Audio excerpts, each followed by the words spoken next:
Hey guys, welcome back to another video. We will be playing Southern Mudding in Roblox and maybe go on Fortnite. So that will be good. Also, guys, I put your name in the comment section if I had the comment section on. And I will add you either on, I'll actually only add you on Roblox, because that I'm trying to get as many friends as I can, and I might add you on Fortnite, okay? I might. Just saying. Possibility.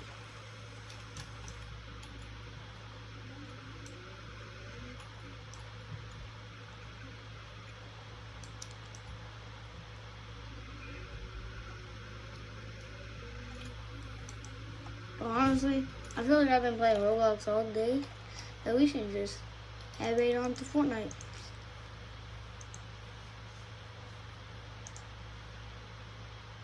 Also, everyone, I'm gonna have to pause the video for a second because I had to get to Fortnite.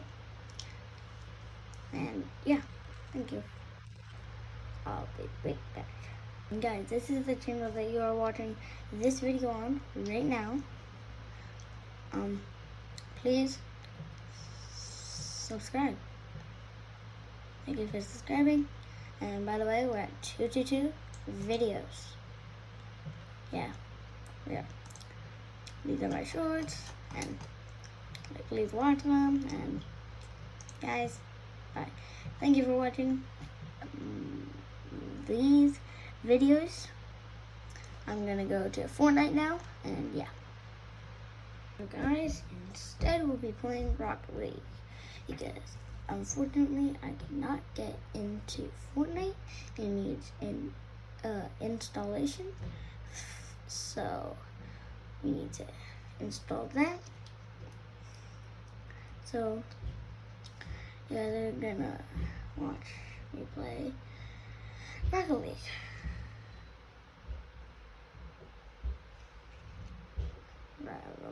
Right here. Right, Google. Wait. I can do this. Hello, we're back. I gotta go to the bathroom. Guys, we're back. What? Is that South Korea? Mom, come here. I need you to come here.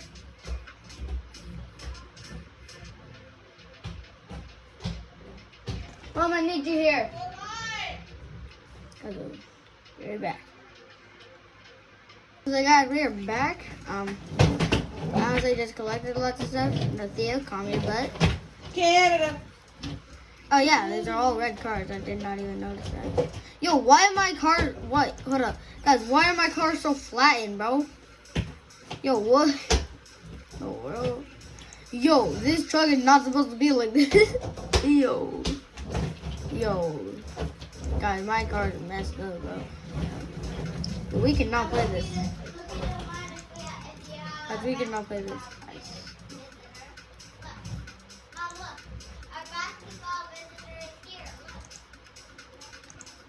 I cannot do that. Chat is messed up. So, yeah. Maybe we will do reaction videos. Guys, we're switching this up to reacting videos. So, I'm gonna be, yo, what the?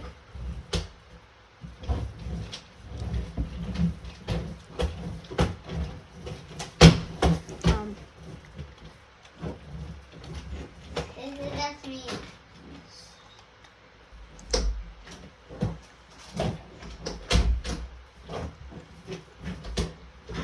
Okay, so guys, we are going to watch their story. Apparently, one of the fastest growing family channels on the internet, and I actually gotta find it. Yo, why can I not find it? I found her story.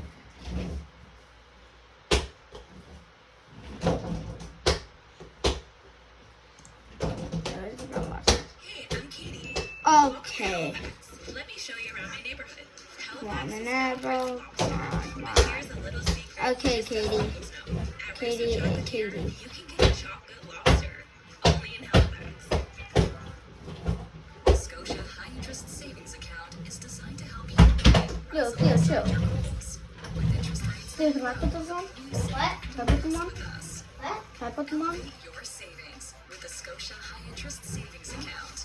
Why? I was home alone when the floor shook under my feet, and I knew someone was breaking I into need my to home. stop. I'm deaf, so I couldn't Then hear I it, need but I to could do. feel it. I knew I had to find out who it Stop, was, and then so I I need immediately to- grabbed the security footage on my phone and pulled up the Go porch out. cam. And when I saw who it was, my body was instantly filled with adrenaline. It was the Hadley brothers, the same two boys who burst my eardrums when they found out I'd snitched and told the cops about their dad's hit and run. They were both holding bolt cutters, and I had no idea what they were planning to do to me. I bolted up the stairs to my dad's construction office and dove under my dad's workbench, pressing my back against the wood. Through the gap between the bench legs, I saw both of them moving down the hallway with the bolt cutters. I had no idea what they were for, but that's when my phone buzzed with a text. "We're taking your hand so you can't use sign language and ask for help ever again." My whole body went cold because I felt like my life was over. The floor under me thudded once, twice, 3 times, and I could feel doors slamming somewhere on the other side of the house as they tore through every room looking for me. Wait. So, it's something about like I'm not understanding this. I need to go Didn't know more. what to do, but suddenly the house went completely silent. I knew they were being quiet on purpose, so I couldn't feel what they were doing next. But that's when I remembered I was literally in a room full of construction tools. There had to be something here that could help me. I scanned the table and went through the drawers as quietly as I could. That's when I found it. A sound horn that was loud enough to rupture an eardrum. I pulled the drawer open, and my hand closed around the handle just as the garage door swung wide. I put my hands behind my back as the Hadley brothers stepped inside with bolt cutters, smiling. They started snipping them to show me they were ready to cut my hands off. I pointed it straight at them and pressed the trigger all the way down. The pressure of the sound wave hit them point blank. Blood burst from both their ears at once, and they dropped to the concrete screaming, clawing at the sides of their heads. I couldn't hear any of it. They came to take the hands I used to communicate, and they left without their ears instead. My dad called me a complete failure because I grabbed the wrong size wrench. We were in the garage working on his Mustang when he yanked it out of my hand. That's a 9/16, not a half inch. Even your 12-year-old sister knows the difference. I told him he didn't need to yell, and he slammed the wrench on the workbench so hard every tool jumped. That's your problem. Soft. Always on those damn computers instead of learning to be a real man. You're an embarrassment. I tried to show him my honors program letter, but he waved me off. That's not real work. That's sitting on Whoa. your butt pushing buttons. I walked out. Oh, damn. That's sad. That's sad. Like I just gotta say. Out without a word and nearly ran into Mr. Garcia next door, struggling with a box on his driveway. "Hey there, son. Perfect timing. I got this new security system and the instructions might as well be in ancient Greek." Inside his garage, he looked at my face and stopped. "You okay, son? My dad hates me. Nothing I do is ever good enough." He put his hand on my shoulder.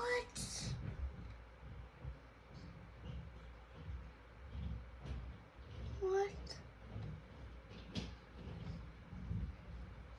Hey guys, I gotta go. Someone's at my door. Okay, we're back. Parents don't always see what they have. Doesn't mean you're not valuable. I nodded and got to work on the cameras. Within 40 minutes, I had 8 cameras, motion sensors, and custom notifications all running on his phone. He tested the night vision and shook his head. The guide said 2 professionals need 3 hours, and you did it by yourself. My dad's voice boomed across both driveways. "Where the hell did you go? I need the oil pan." We walked outside, and my dad stood between our properties with his arms crossed. "Your son just installed my entire security system," Mr. Garcia said. My dad's jaw tightened. He should have been helping me. We were in the middle of something important. Important? Mr. Garcia shook his head. "Tom, I've listened to you work on that Mustang for 3 years. It's a beautiful hobby, but your son just showed me skills companies pay 6 figures for." He put his hand on my shoulder. "I wish I had a son like you. My wife and I never got that chance." "Don't fill his head with nonsense, Garcia. Real work is with your hands." "Tom, Mr. Garcia's voice went flat. I run a construction company. I know what real work is. Your son has a gift, and he just got a full scholarship you don't even know about. My dad's mouth opened. A scholarship? Why didn't you tell me? I looked him right in the eyes. Because you called it sitting on my butt every time I tried. My sisters came running outside. Mr. Garcia, can we come reorganize your garage again? They clustered around us on the neighbor's driveway. My dad turned and walked back to his garage alone. Every day for 5 years, a woman gave me a sandwich, but I never saw her face. I was homeless, living behind a strip mall, when I saw an uneaten, wrapped sandwich on the dumpster. I looked around, then snuck over and savored my first meal in 3 days. My stomach stopped rumbling, and I went to sleep not hungry for the first time in months. The next evening, a woman with her back turned was leaving another sandwich on the dumpster, and this time there was a note beside it. What's your favorite? I wrote it down, and the next evening, another sandwich was there, just like I said. That night, I found a crumpled leaf and left her my own note. Thank you, mystery sandwich woman. The next day, she left a sandwich with extra protein and veggies, and soon, I stopped losing weight because of her sandwiches. She started leaving me little notes often, stuff like she'll try Sneak 2 tomorrow, and that I help her just as much as she helps me. I began looking forward to these notes, just as much as her sandwiches, because I truly felt like we were friends, and that's something I've never experienced as a homeless person. On Christmas, I used all my money to buy a frame, and put a photo of one of her sandwiches in it. I left it on the dumpster as a gift, and the next day found a wrapped box with warm gloves and socks inside. I'd still never seen her, so I put on my gloves and went in to figure out who it was. But my face was still dirty, and none of the employees even looked at me. I was crushed and walked out, but the sandwiches still kept coming, and for 5 years I stayed alive because of the mystery sandwich woman's kindness. But then one evening, there was no sandwich and no note. I was disappointed, and then I saw the "for sale" sign on the window. The shop had closed down. I started crying because I thought I lost her. But the next morning, a man came up to me at the dumpster with my favorite sandwich and an envelope. He explained that his daughter was the one giving me sandwiches. She died of cancer 3 months ago, but before she died, she'd asked her co-workers to keep leaving me the sandwich every night, so I wouldn't know anything changed. She made her dad promise that when the shop closed for good, he'd come give me the final sandwich. I teared up and took the sandwich, and when I opened the envelope, a check for all her savings fell out. There was also a note. I never showed you my face because I knew I was dying. I didn't want us to get close, only for you to feel the pain when I was gone. Please enjoy my last sandwich. Thank you for everything, mystery sandwich woman. I turned over the note, and it was a picture of her making a sandwich for me. I finally saw her face. I unwrapped her last sandwich and cried as I took my last first bite. I was walking back to my desk when I felt the That's crunch actually on sad. Like, that's actually sad, Cat. That's kind of how someone in my family died of cancer. my shoe. I lifted my foot, and a cockroach was smeared into the carpet. My co-worker came around the corner with his coffee, dropped the cup, and was on his knees in the smear screaming, "Larry! That's Larry!" I put my hands up. "Calm down, man. It's just a cockroach." His head whipped up at me while he scooped pieces into his palms. That this "It's will be not the just a last cockroach. That was Larry. He was my best friend for 3 years. I fed him crumbs from my sandwich every day. I named him after my grandfather." I raised my hands higher. Okay, I'll buy you a new one, I swear." His fist connected with my jaw before I could say I was sorry, and the lights went out. I came to on the floor with him, still on his knees, scraping Larry onto a paper towel. He saw me move, and his crying stopped. "I'm going to kill you for this." He grabbed the scissors off the counter and came at me. Security tackled him before the scissors reached me. 2 cops dragged him out by both arms while he kept his eyes locked on mine. I swear, Larry will be avenged. They sent him to a psych ward that afternoon. A week later, I still felt bad about it, so I drove to the psych ward with a cockroach and a paper cup. I figured a new Larry would square us up. They walked me to a visitation room with a metal grate down the middle, and my co-worker sat on the other side looking thin. I slid the cup through the slot in the grate. His name is Larry. He stared at me for a long second before his face broke open, and he cupped the roach in both hands like it was made of glass and cried into it. The guard standing behind him caught sight of it. "Ah, a roach!" He slapped it out of my co-worker's hands and stomped on it. Crunch. My co-worker made the exact same sound he made the day I killed Larry. He came off his chair and tackled the guard to the floor. I didn't move. I'd already started thinking about where to find another cockroach for next week's visit. I walked into my kitchen and saw the kid who used to shove me into lockers sitting at our dinner table with his arm around my twin sister, Christy. "Hey," Christy said, jumping up and grabbing my elbow before I could turn around. She pulled me into the hallway and lowered her voice. "I know what you're thinking. He's different now. Please, just give him a chance tonight. For me." This was Brett, the kid who chipped my front tooth against a water fountain in 10th grade. so I sat down across from them to find out if he'd really changed, or if my sister was about to get hurt by the same guy who hurt me. Mom kept an eye on us from the stove while Christy carried the conversation. Tell him about your summer job, babe. Brett talked about painting houses for his uncle. Said the heat was brutal, but the money was good. The kind of small talk Hey, that yo, what is almost that made me face, forget bro? who he was. He set down his fork and met my eyes. I know this is weird, man. I'm not the same kid I used to be. I still think about that day at the water fountain, and I'm sorry. It sounded real, and he didn't flinch when he said it. Mom was Yeah? Carter's cold dinner here. Yeah, don't really care. smiling at him like he was already family. He eased my hand under the table, and I felt myself starting to believe him. I almost told him it was okay, but Mom's voice cut in from the dining room. Christy, come grab the plates. The second my sister stepped out of the kitchen, his smile changed. Christy showed me your old yearbook photos, he said, leaning back in his chair. The ones from before I cracked your tooth. That same smile crept across his face, the one from the locker hallway. She actually thinks I changed. You both did. That's the best part. My tongue went to the chip in my tooth before I could stop it. You're not gonna say anything. You never do. For 10 years, he was right. But Christy was standing in the doorway with a stack of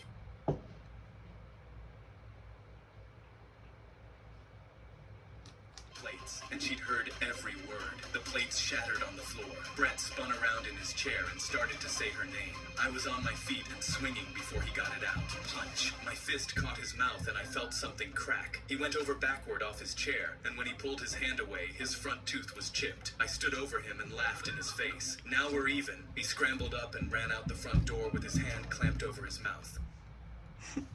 Well, guys, that's the end of the video. Thank you for watching, and bye.